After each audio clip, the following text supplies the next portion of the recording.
오늘 우리에게 주시는 하나님의 말씀은 고린도후서 6장 11절로 13절의 말씀입니다. 고린도후서 6장 11절로 13절의 말씀입니다.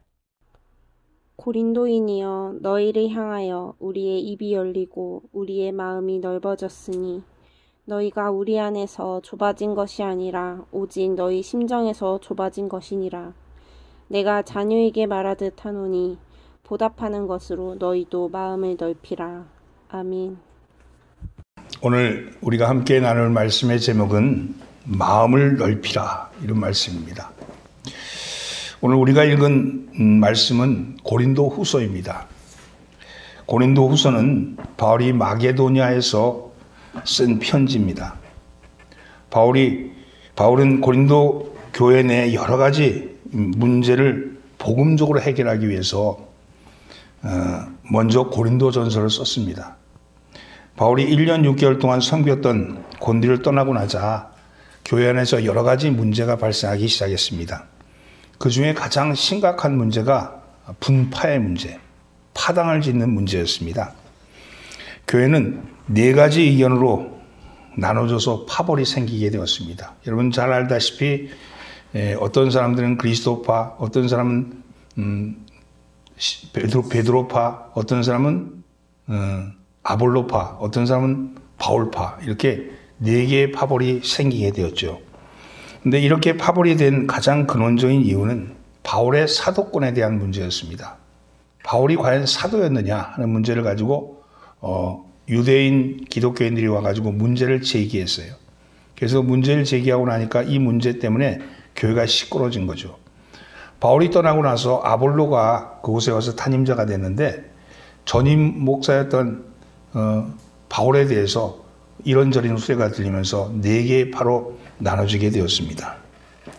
이 일로 인해서 바울은 나중에 그 얘기를 듣고 나자 디모데를 고린도에 보냈어요. 디모데를 고린도에 보내서는 디모데에게 그 문제를 좀 해결해 줄 것을 요청합니다. 그것이 바로 고린도에 보내면서 고린도전서 16장에 보면 고린도에 보내면서 디모데를 잘 대접해 줄 것을 부탁했습니다. 그런데 디모데는 무슨 사정으로 인해서 고린도에 이르지 못했거나 갔더라도 문제를 제대로 해결하지 못하고 말았어요. 왜냐하면 디모데가 이 디모데 후서를 기록할 때 바울과 함께 있었기 때문입니다. 이후에 고린도 교회는 유대인파 그리스도인들이 득세를 하게 됩니다. 그래서 거만해지고 바울을 반대하면서 오히려 교회가 더 혼란스러워졌어요. 이런 사정 때문에 학자들은 바울이 급히 고린도 교회를 신방갔다, 그렇게 말씀합니다. 그 이유는 고린도 교회를 개최한 것이 2차 선교여행 말미였는데 고린도 전서를 쓴 것은 3차 선교여행 중인 에베소에서 썼기 때문입니다.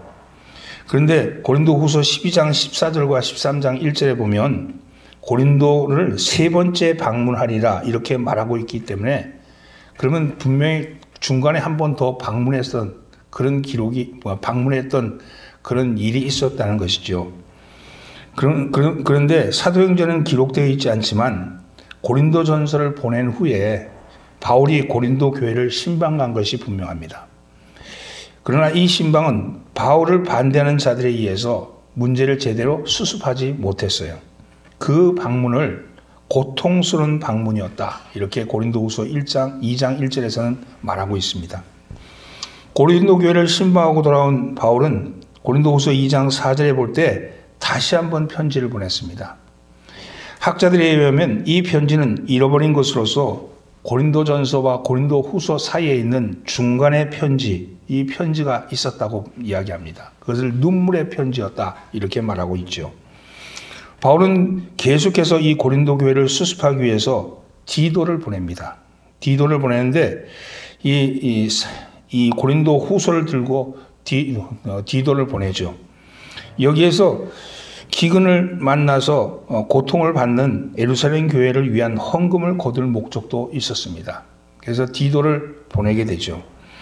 바울은 에베소에서 디도가 가져올 소식을 기다리고 있었습니다. 그러나 그때 은장색 소요 사건이 있어요. 에베소에서 은장색공들이 우상을 만드는 일로 바울이 복음이 하도 전해지니까 에베소에 있는 지역에서 우상을 만드는 일이 어려워졌어요. 그러니까 그 우상을 만드는 은장색공들이 데모를 하죠. 그 일 때문에 바울이 그곳을 떠나게 됩니다. 바울은 에베소를 떠나서 마게도니아에 가서, 마게도니아는 빌립보예요. 마게도니아에 가서 오순절 안에 예루살렘에 도착할 계획을 가지고 그 마게도니아로 들립니다. 그때 그는 에베소를 떠나서 드로아에 도착했는데 아직까지 디도가 오지 않아서 심령이 아주 편치 않았어요.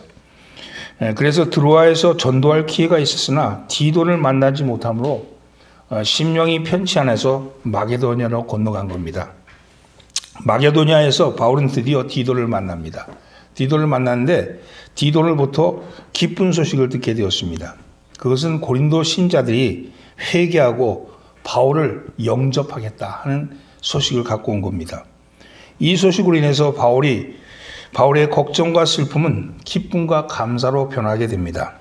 그리고 디도를 이 편지를 가지고 고린도 교회로 다시 보내게 된 거죠. 그래서 이 편지가 고린도 후서입니다. 이때가 AD 56년경이었습니다. 이 편지가 바로 고린도 후서입니다. 오늘 본문은 6장 1절로 13절 말씀인데 이 본문은 매우 짤막하죠. 이 부분을 잘 보면 고린도 후서의 전체적인 맥락에서 조금 벗어나 있습니다. 왜냐하면 고린도 교인들이 돌아왔다는 얘기를 듣고 기뻐서 그 고린도 교인들에게 격려하고 힘을 주고 있는 것이 고린도 후서의 전체적인 내용인데, 그런데 여기 이 말씀은 좀 그 내용상 좀 벗어나 있죠. 왜 그랬을까? 그것은 문제가 완전하게 풀리지 않았기 때문에 그렇습니다. 여전히 문제가 잠복해 있다는 말씀이죠. 미봉책이란 말을 알죠. 여전히 완전히 문제가 해소되지 않고 꿰매버리는 것, 그런 상태에 있었기 때문에 이 편지에 이 내용을 보내는 겁니다. 따라서 바울은 이러한 교인들을 향해서 너희도 마음을 넓혀라 이렇게 권면을 합니다. 따라서 오늘 이 말씀은 사과를 했는데 서먹서먹하거나 악수를 했는데도 여전히 앙금이 남아있는 상태에 있는 사람들, 여전히 문제가 겉으로는 해결된 것 같지만 속에서는 문제가 여전히 골마있는 사람들을 향해 주시는 하나님의 말씀입니다. 그러면서 너희의 마음을 넓혀라 이렇게 말씀하는 거죠. 그러면 우리가 마음을 넓히기 위해서는 어떻게 해야 합니까? 첫째는요, 대화를 시작해야 합니다. 11절 말씀 함께 봉독합니다. 고린도인들이여 너희를 향하여 우리의 입이 열리고 우리의 마음이 넓어졌으니. 오늘 우리가 살아가는 현대 사회는 두드러지게 나타나는 두 가지의 질병이 있습니다. 그 하나는 자폐증이고 또 다른 하나는 우울증입니다. 사람마다 정도의 차이는 있겠지만 심리학자들은 현대인들에게 누구나 다 어느 정도 이 자폐 혹은 우울에 대한 그런 증상이 있다고 합니다. 자폐증이라는 것은요, 외부의 모든 것에 대해서 문을 닫는 증상입니다. 생활하다가 자폐증 증상이 있는데 첫 번째 단계는 주위의 모든 것에 대해서 관심이 없어집니다. 다 싫고 다 보고 싶지 않고 만나고 싶지도 않고, 그리고 남들이 좋다고 웃어도 우습지 않고, 남들이 슬프다고 슬퍼해도 나는 슬프지 않고, 누가 좋은 음악회가 있다고 가자고 그래도 거긴 가서 뭐하나 이런 생각이 드는 그런 단계입니다. 주위의 경제가 어떻고 정치가 어떻고 주위에 뭘 시끄럽게 떠들어도 그것에 대해서 전혀 관심이 없는 단계, 이 첫 번째 단계죠. 그 다음 단계는 다른 사람과 공감을 이루지 못합니다. 남이 웃을 때 나도 웃어야 마땅한데 우습지 않는 거죠. 남이 울 때 사연을 들어보면 내가 슬퍼야 하는데 슬프지가 않는 거예요. 그래서 이상하게도 남과 같지 않은 거예요. 그리고 마지막 단계에는 말이 없어집니다. 말이 자꾸 줄어드는 거죠.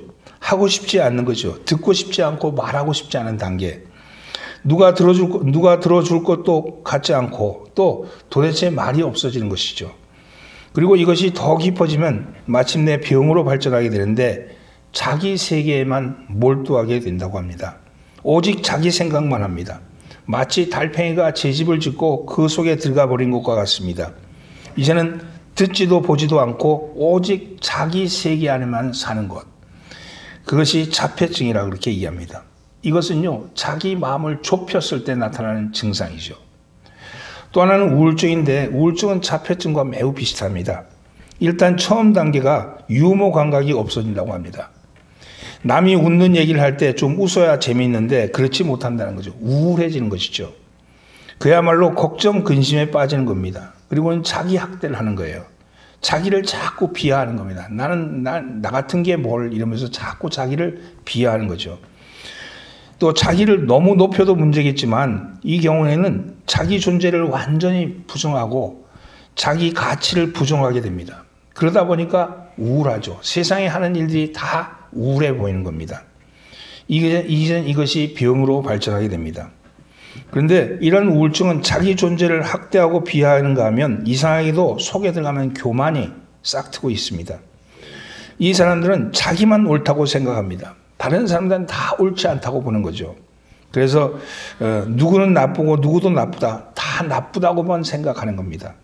이렇게 되면 결국은 우울해지고 마지막에는 무능해지는 겁니다. 아무것도 하지 않는 거죠. 요즘 이 우울증으로 자살하는 연예인들도 자주 보게 됩니다. 그러니까 자기가 맥이 다 풀려가지고 아무것도 하기 싫은 거예요. 이것도 마음을 좁힘으로 이루어지는 그런 증상이죠. 교인들 중에도요, 자폐증 교인과 우울증 교인들이 있습니다. 자기가 알고 있는 것이 전부인 것처럼 여기고 자기 신앙 방식, 자기의 믿음 방식만이 옳다고 생각하고 진솔한 대화를 나누거나 서로의 말을 하지 않는 자폐증 교인입니다. 나만 옳은 거죠. 딱 문을 닫아두는 거예요. 우울증 교회는요, 자기만 옳다고 생각하고 다른 사람을 무시하거나 판단하는 교회입니다. 그러면서 신앙생활이 우울한 거예요. 신앙생활해도 기도해도 들어줄 것 같지 않고 이루어지는 것 같지도 않고 그러니까 늘 우울합니다. 이런 교인들을 향해서 오늘 마음을 넓히라 이렇게 말씀하는 겁니다. 넓은 마음을 갖기 위해서는 먼저 입을 열어서 대화를 시작해야 합니다. 바울이 1년 6개월 동안이나 섬긴 교회가 자기를 향해서 비난하고 파벌로 갈려져서 서로 싸움박질하고 있을 때 자기 때문에 이게 생긴 일이라고 생각하면 마음이 매우 상했을 거 아니겠어요? 화도 나고. 그런데 그럼에도 불구하고 너희를 향하여 우리의 입이 열렸다 이렇게 말하고 있습니다. 근데 우리의 입이 열렸다. 내가 너희들과 대화할 수 있는 그런 마음이 열려있다 이렇게 말하죠. 진실한 대화를 위해서는 세 개의 오가 있어요. 오픈. 첫 번째는 열린 귀가 있어야 합니다. 귀가 열려야 돼. 그래서 누군가가 무슨 얘기를 하든지 간에 귀를 활짝 열어놓고 진솔하게 들을 수 있어야 돼. 어떤 사람은 말 한마디 나오면 그냥 그 말 듣기도 전에 막 떠드는 사람 있잖아요. 그게 아니고 들어줄 수 있는 귀. 누구에게 들어줘야 합니다. 두 번째는 눈이 열려야 합니다. 오픈 아이죠.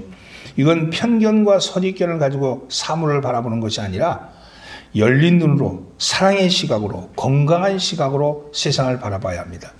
무슨 일을 하든 간에 부정적으로 보는 사람이 있잖아요. 부정적인 시각으로 보면 세상이 다 부정적인 거 보이는 거예요. 부정의 안경을 끼고 보면 다 부정으로 보이는 거죠. 그러나 오픈 아이는요, 열린 눈, 긍정적인 관점으로 세상을 바라봐야 해요. 하나님이 세상을 창조하시고 좋았더라 그러셨잖아요. 좋았더라 하는 세상을 향해서 좋은 모습으로 봐야 합니다. 세 번째는요, 열린 입입니다. 오픈 마우스죠. 여러분, 말에는요, 살리는 말이 있고 죽이는 말이 있어요. 여러분, 그런데 오픈 마인드, 오픈 입은요, 살리는 말을 하는 입입니다. 그래서 자신과 주변에 생명의 에너지를 공급하는 거죠. 창조의 에너지를 공급하는 거죠.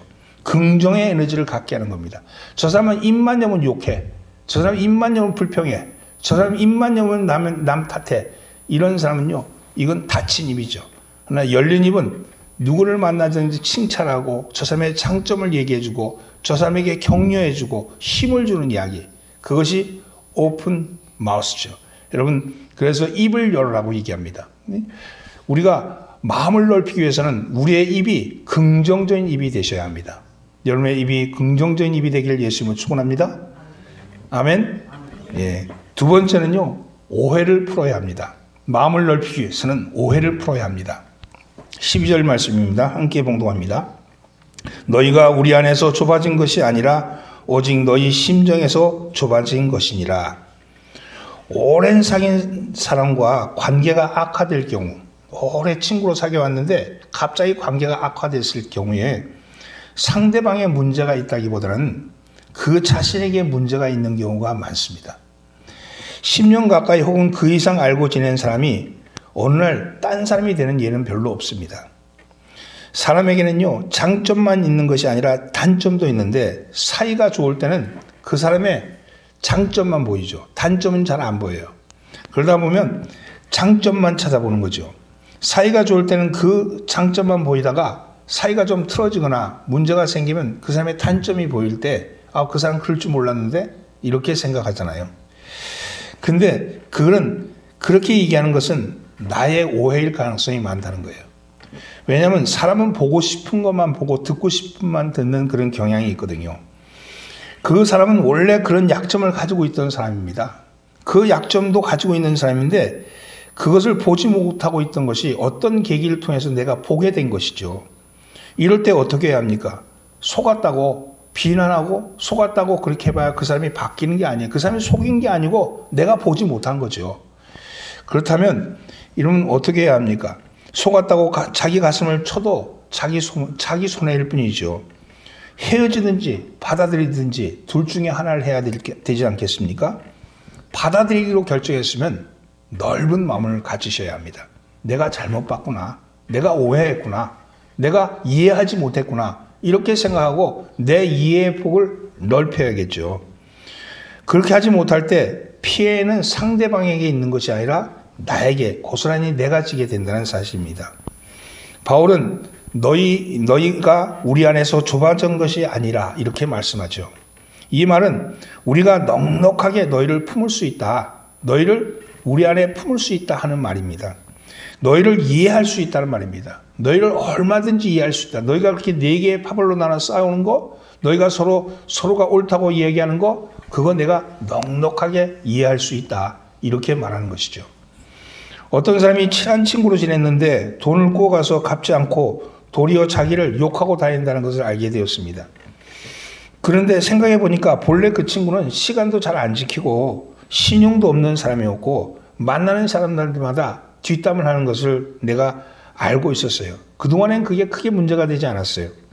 근데 왜 그렇게 됐느냐? 이제 문제가 되지 않는데 그것은 나와 관계가 없으니까 그런 것이지 막상 그 문제가 내 문제로 닥치니까 세상 분개하고 그 사람을 욕합니다.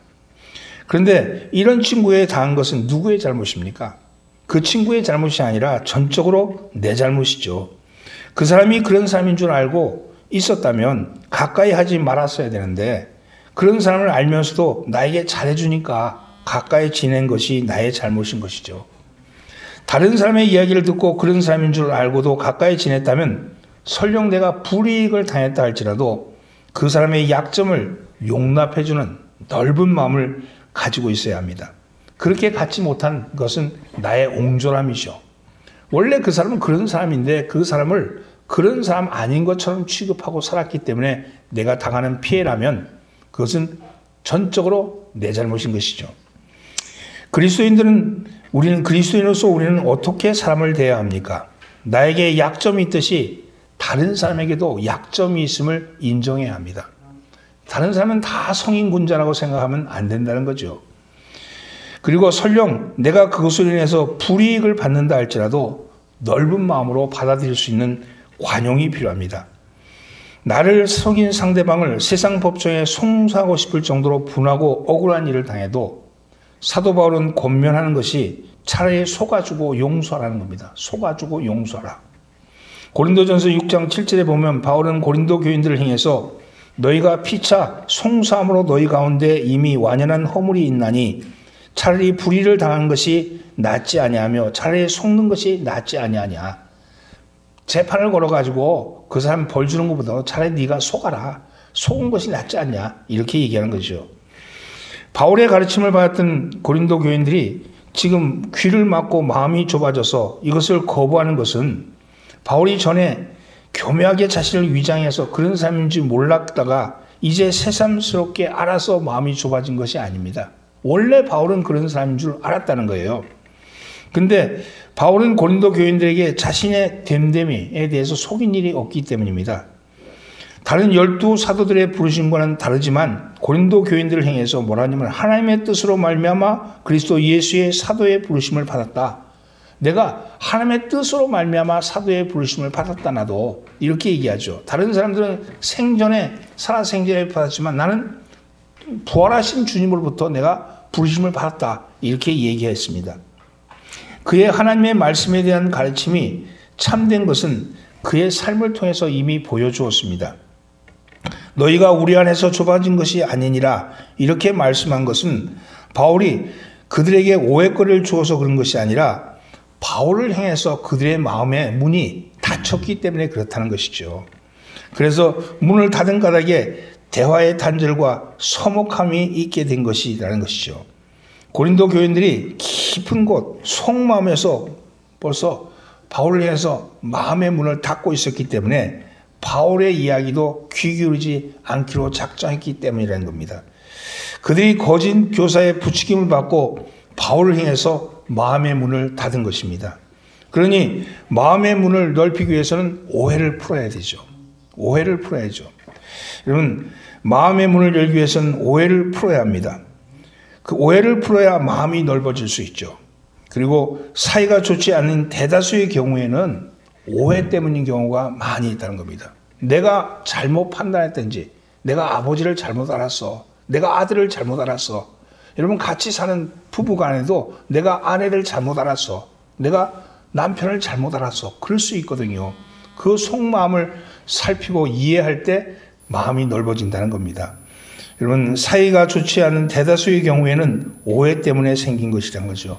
마음을 넓혀야 이해할 수 있습니다. 따라해보세요. 오해를 풀면 이해가 됩니다. 여러분 오해를 풀어서 이해로 만드시기를 바랍니다. 세 번째는요. 보답해야 합니다. 13절 말씀 함께 읽습니다. 내가 자녀들에게 말하듯 하노니 보답하는 것으로 너희도 마음을 넓히라. 바울은요. 아버지 같은 사랑으로 그들을 용납하며 사랑의 모습을 보입니다. 그들에게 마음의 문을 열기를 권면합니다. 내가 관대함을 가지고 너희를 향하여서 우리의 입이 열리고 마음이 열렸으니 우리가 너에게 마음이 닫힌 것이 아니고 여름이 마음이 닫힌 것이라. 내가 부모의 심정으로 말하노니 그동안의 은혜에 보답하는 마음으로라도 너희의 마음을 넓혀라. 이렇게 말씀하고 있어요. 거짓 교사들의 부추김으로 말미암아 바울의 사도권에 대해서 의심하고 그의 가르침을 부인하고 그의 권고를 듣지 않기로 작정하고 있었던 그런 고린도 교인이었지만 교인들을 향해서 이 바울은 그들을 향해서 섭섭한 감정을 드러내지 않고 오히려 자녀를 대하듯이 그렇게 마음을 넓히라고 그렇게 마음을 열고 그들을 대하겠다고 말합니다. 그러면서 뭐라냐면 내가 너에게 베푼 은혜에 보답할 양으로 너희의 마음을 넓혀라 이렇게 말하는 거죠. 바울이 고린도 교회를 개척하기 위해서 얼마나 수고를 했습니까? 개척을 한다는 것이 얼마나 어려운 일이에요. 그런 어려운 일 가운데도 바울은 그 마음을 넓히라고 얘기합니다. 교회를 레몬같이 개척하는, 저도 개척을 2번이나 했는데 개척을 하면 바울의 심정을 이해할 수 있을 것 같습니다. 교회를 레몬같이 생각하다 보니 내가 가진 거 다 내놔도 아깝지 않은 거죠. 솔선수범해야 되니까 교인들보다 더 많은 헌금을 해야겠다. 그렇게 작정을 합니다. 사례금은 뻔한데 그러려고 하면 아껴야 합니다. 그러다 보면 어떤 경우는 우리 목사님은 저렇게 많이 헌금하냐 그렇게 얘기하는 사람도 있을 수 있고 또 뭐 그런 얘기도 들리지요. 그러나 그런 소리는 들린다 그래도 그런 얘기에 대해서 그걸 교회를 세우려는 남모르는 아픔이 있지 않겠습니까? 그때는 말 못하지만 그때 그 순간 다 일일이 이렇다 저렇다 다 변명하지 않지만 지금 지나고 나니까 이게 그 교회를 떠나서 이제 지나고 나니까 이제 얘기할 수 있는 거 아니겠어요? 그 지금 바울이 그런 얘기예요. 바울이 지금 고린도 교회를 떠났으니까 이제 내가 너희들에게 그때 그 했던 것을 너희가 알지 않냐? 고린도 교인 너희들이 보답할 생각이 있다면, 그 은혜에 보답할 생각이 있으면 너희의 마음을 넓혀라. 이렇게 말씀하는 겁니다. 넓은 마음은요, 상대의 마음에 후하게 대해주는 마음입니다. 보답은 은혜를 은혜로 아는 일이 보답이죠. 상대에게 보답을 제대로 알고 지키는 사람들이 드뭅니다. 100번 잘해줬다가도 한 번만 섭섭하게 하면 나머지 지난번 100번을 다 잊어버리는 것이 그게 사람입니다. 은혜를 보답하는 것이 마음이 큰 사람이죠. 시편 116편 2절 말씀에 내게 주신 모든 은혜를 내가 여호와께 무엇으로 보답할까? 이렇게 시편 기자는 노래합니다. 넓은 마음의 사람만이 보답할 줄 아는 거죠. 보답은 마음을 넓히는 일이 보답의 시작입니다. 보답은 내가 받은 만큼 공정하게 베푼 자에게 다시 주는 것으로 사실은 불가능한 일이죠. 예를 들면 자녀가 부모에게 받은 만큼 보답할 수 있겠어요? 성도가 하나님께 받은 은혜만큼 보답할 수 있겠어요? 그러나 우리는 마음을 넓혀서 하나님의 말씀을 받고, 마음을 넓혀서 은혜의 말씀을 받고, 마음을 넓혀서 은혜의 행동을 옮길 수 있어야 합니다. 시편 119편 32절 말씀에 주께서 너희의 마음을 넓히시면 내가 주의 계명들의 길로 달려가리이다. 이런 찬양을 합니다. 주님의 계명들은 우리에게 귀찮게 하는 올가미가 아닙니다. 주님의 계명은 우리에게 자유를 주고, 주님의 계명은 우리에게 복을 주고, 주님의 계명은 우리에게 갈 길을 인도해 주십니다. 주님의 계명에 보답하는 마음으로 넓은 마음, 그렇게 큰 마음 되기를 예수님으로 축원합니다. 말씀을 정리합니다. 마음을 넓혀서 넓은 사람이 되십시오. 마음을 넓혀서 넓은 사람이 되십시오. 넓은 마음은 무슨 마음입니까? 다른 사람과 화목하는 마음입니다. 다른 사람들을 받아들이는 마음입니다. 인간관계를 바르게 맺고 살아가는 마음입니다. 그런 넓은 마음은 늘 감사하는 마음입니다. 온유한 마음이죠. 온유한 사람은 다른 사람과 화평합니다. 친절하고 이해심이 많죠. 그런데 이런 넓은 마음의 사람을 한마디로 정리하면 주머니를 열 때 열 줄 아는 사람이 그의 넓은 마음의 사람이죠. 여러분, 어려운 것을 보고도 돕지 않는 인색한 사람이나 자기 것밖에 모르는 사람이나 다른 사람의 말은 듣지 않고 자기 말만 하는 사람이나 이런 사람은 마음이 좁은 사람입니다. 여러분, 마음이 넓은 사람이 되십시오. 마음이 넓은 사람이 되기 위해서는 오늘 어떻게 말씀하냐면 첫 번째, 대화를 시작해야 한다. 입을 열어라. 긍정의 말로, 적극적인 말로, 다른 사람에게 격려할 말로 입을 열어야 합니다. 두 번째는 오해를 풀어서 이해를 만드셔야 합니다. 세 번째는 은혜에 보답할 줄 알아야 합니다. 이러하게 될 때 그 사람에게 넓은 마음이 생길 줄 믿습니다. 이 넓은 마음은 성령님이 넓은 마음으로 우리를 이끌어 가실 줄 믿습니다. 오늘 여러분 그런 마음의 소유자 되시기를 예수님으로 축원합니다. 기도합니다. 사랑의 주님, 우리의 마음을 넓혀 주옵소서. 우리는 우리 자신밖에 모르는 옹색한 자들입니다. 오늘 말씀을 통해서 마음을 넓히기로 작정하였사오니 성령님 우리를 도우셔서 우리의 마음을 넓혀 주옵소서. 먼저 닫힌 입을 열어 사랑의 말을 시작하게 하옵소서. 살리는 말로 형제를 격려하고 힘을 주게 하옵소서. 그동안 만나도 서먹서먹하거나 예전에 들었던 말로 마음을 닫고 있었던 형제와 자매를 향해 오해를 풀고 이해하게 하옵소서. 주님의 은혜를 은혜로 알게 하셔서 은혜를 보답하는 저희들 되게 하옵소서. 이 한 주간 웅크러진 가슴을 펴고 좁은 마음을 열어 넓은 마음을 갖는 한 주간이 될 수 있도록 성령님 저희를 인도하여 주시고 저희를 도와주시옵소서. 우리를 구원하신 예수 그리스도 받들어 기도하옵나이다. 아멘.